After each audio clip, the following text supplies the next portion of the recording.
Lalu kalau masuk ke ulama dunia dan akhirat, berarti kita turun di level berapa tadi? Ada jahil, ada muta'allim, santri, ada alimun, orang yang intelek, ada ulama yang sudah masuk ke dalam kolbunya. Kalau aulia itu orang-orang ahli ruh. Jadi apa beda ulama dengan aulia? Ulama itu ahlul qulub, sedangkan aulia ahlul arwah. Beda, ya. Apa yang diketahui oleh ulama, alimun gak ngerti. Apa yang diketahui alimun, santri, muta'alim gak ngerti. Begitu juga naik ke atas, yang dikenal oleh para wali, kadang yang ulama pun gak tahu. Nah, tadi kembali lagi, kapan seorang ulama itu disebut su? Ini bukan bab politik. Dia nggak tahu terus dia tolak. Ini ciri pertama ulama su. Dia nggak ngerti lalu dia tolak. Kalau nggak ngerti cukup katakan apa? La adri. Ini kalam seorang wali kutub di zamannya, imam mazhab di zaman salafus saleh, guru ahli hadis yang pertama mengumpulkan kitab yang menurut Imam Syafi'i paling sahih di zamannya sebelum ada Bukhari Muslim, yaitu Al-Imam Darul Hijrah yang bernama Imam Malik bin Anas. Imam Malik bin Anas radhiyallahu ta'ala anhu mengatakan, engkau mengaku tidak tahu itu setengah ilmu. Kalau ada orang mengaku tidak tahu, berarti dia akan cari tahu. Tapi kalau ada orang semua yang dia tahu, dia gak akan pernah lagi mau duduk di majelis. Jadi mengaku tidak tahu itu bagian dari ilmu, nisful ilm. Tapi ingat, baru separuh ilmu, belum ilmu loh ya. Kalau semua hal gak tahu, itu namanya nabung separuh ilmu. Jemaah yang muliakan Allah, tidaklah aib orang ngaku tidak tahu, nggak aib.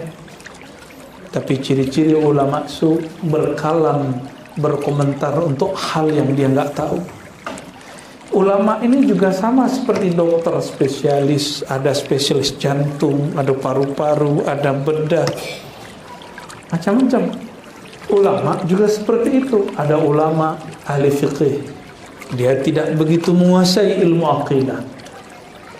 Tapi adakah dokter ngambil 2 spesialis? Ada nggak? Ada ya. Saya ketemu ada dokter ngambil 3 spesialis. Sama, ada ulama punya 3 spesialis. Di kemampuannya bisa memahami 3 ilmu sekaligus. Bisa, boleh. Di zaman-zaman dulu banyak ulama begitu. Namun tidak semua. Hari ini dokter itu cuma satu bidang. Dia kalau ingin pakar, dia harus ngaji lagi di luar. Apa maksud saya berkalam begini? Kadang ulama ini kalau sudah dikiaikan orang, sudah satu derajat duduk di atas orang seperti ini, sudah nggak mau lagi merasa tidak tahu. Jika ada pertanyaan, semuanya mau dia jawab. Ciri-ciri orang-orang ulama su yang kedua, semua pertanyaan dia jawab. Orang nanya berpolitik, dia bukan ahli politik, dijawab. Ada yang protes, Ustaz, wah Ustaz mau diajar sama jamaah nih. Apa kata si jamaah? Islam tidak terpisah dari politik. Wah, yang ngomong siapa? Jamaah. Yang diceramahin siapa? Ustaz. Enggak ngaca dia. Enggak ngaca dia.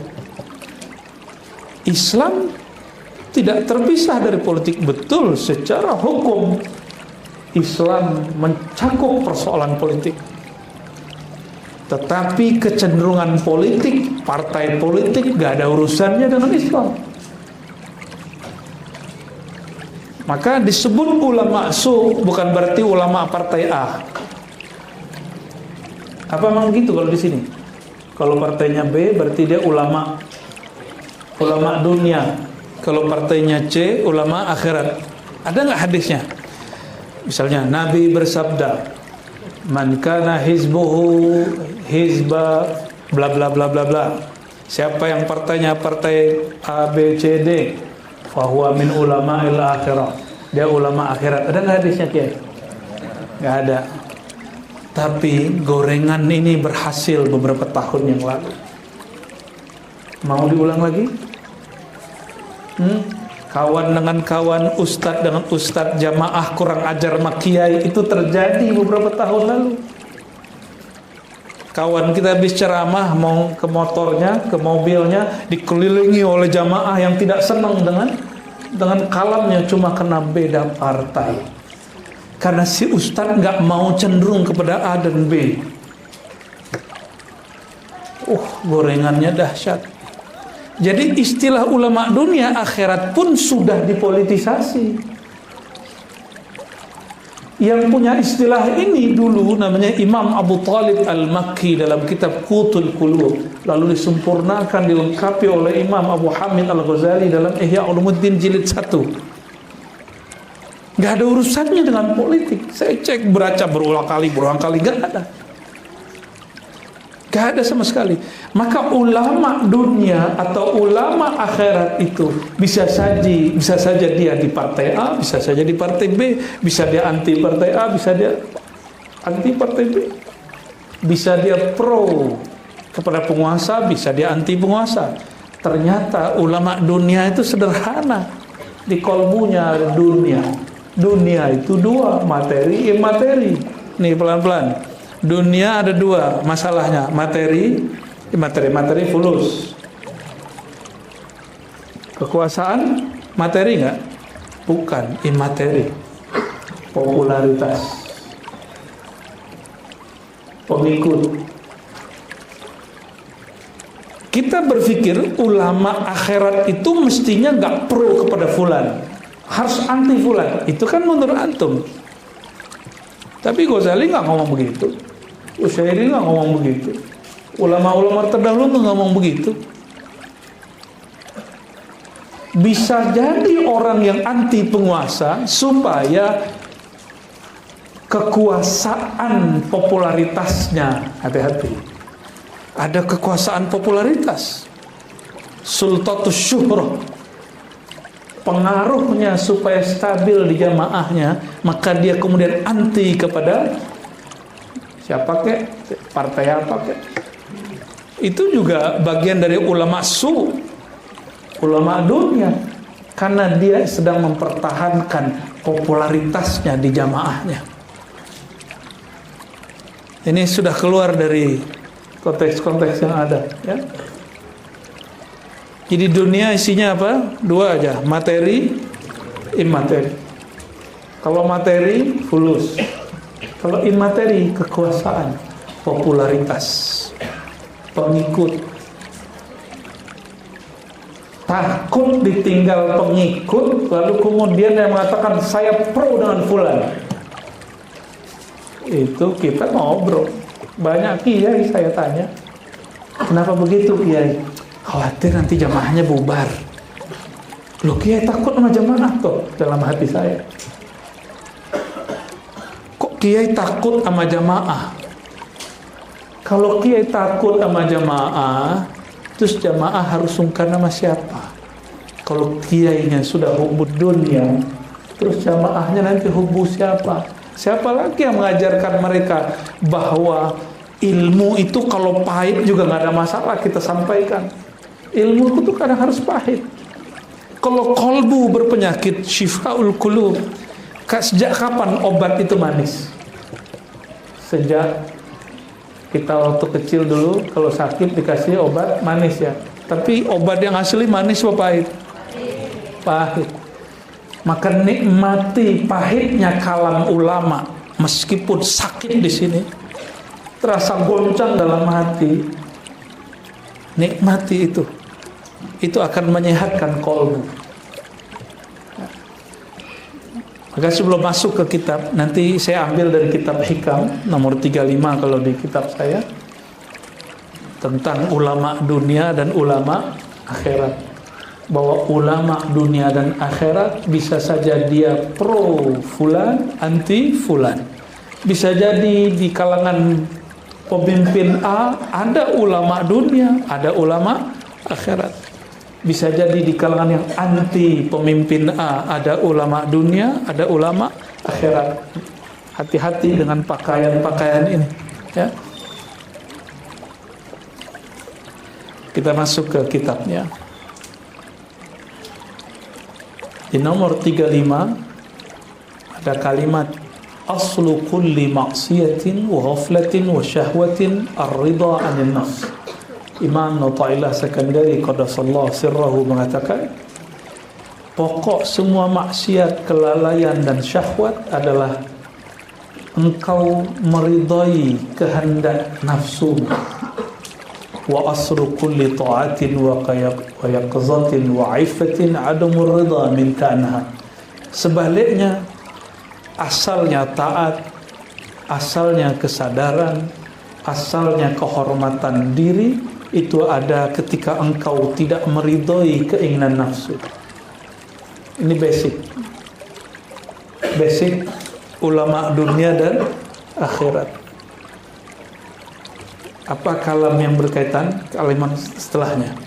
Wali an tashaba jahilan la yarda an nafsihi khairul laka min an tashaba aliman yarda an nafsihi. Engkau berguru, berkawan, berkelompok dengan orang yang menurutmu dia jahil, menurut orang dia jahil, tapi dia tidak meridhai hawa nafsunya. Itu lebih baik daripada engkau bergaul dengan orang yang dianggap alim, intelek, kiai, habib, anggapan orang, tapi dia mengikuti hawa nafsunya. Nafsu pengennya dunia. Apa isi dunia tadi? Materi, imateri. Kalau orang kerja awalnya ingin gaji, tapi kalau sudah masuk kerja ada yang sifatnya imateri, yaitu posisi. Kita udah kerja, tahu-tahu kita tidak dipromosikan, kita nggak naik-naik, tidak dipindahkan ke tempat yang lebih tinggi menurut nafsu. Itu tersiksa juga. Coba tanya semua orang yang bekerja, yang dia mungkin pegawai, karyawan, mungkin dia pejabat, mungkin dia anggota TNI, Polri, sama semua. Saya juga pernah ngantor kok. Saya juga pernah masuk ke dunia seperti itu. Tersiksa. Kawan diajak rapat, kita nggak diajak rapat. Tersiksa itu. Kita yang buat proposalnya, kawan kita yang dapat nama. Itu tersiksa itu. Sering ada yang begitu nggak? Ada. Yang ngomong itu pengalaman semua itu Pak Haji. Berarti mah harus diobati kolbunya ini Kiai.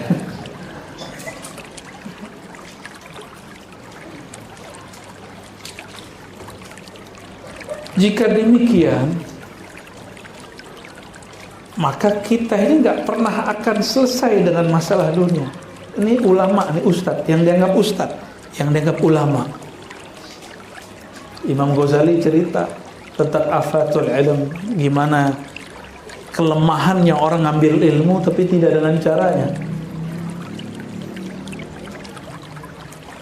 Ini contoh, kita kalau jualan lontong, tahu-tahu di samping kita jualan, besok jualan lontong, kesel nggak? Oh, saingan nih gitu. Ya. Kita jualan apa depan, besok dia jualan itu juga. Kapan ulama itu disebut ulama dunia? Jika dia menyamakan dakwahnya dengan bisnis. Dia buka pengajian, kawannya buka pengajian dekat itu, isi kajiannya sama. Apa kata dia? Kau nih lagi mau bersaing denganku ya. Kebetulan jamaah dia ikut juga pengajian si fulan. Apa kata dia? Kau nih ngambil jamaah saya. Loh, emang jamaah bisa diakuisisi ya? Emang ada ketua anggota jamaah? Kalau organisasi ada ketua anggota. Tapi kalau jamaah emang ada ketua anggotanya? Nggak ada. Suka-suka jamaah mau ngaji ke siapa? Ini ciri-ciri ulama menjadikan dakwah sebagai bisnis.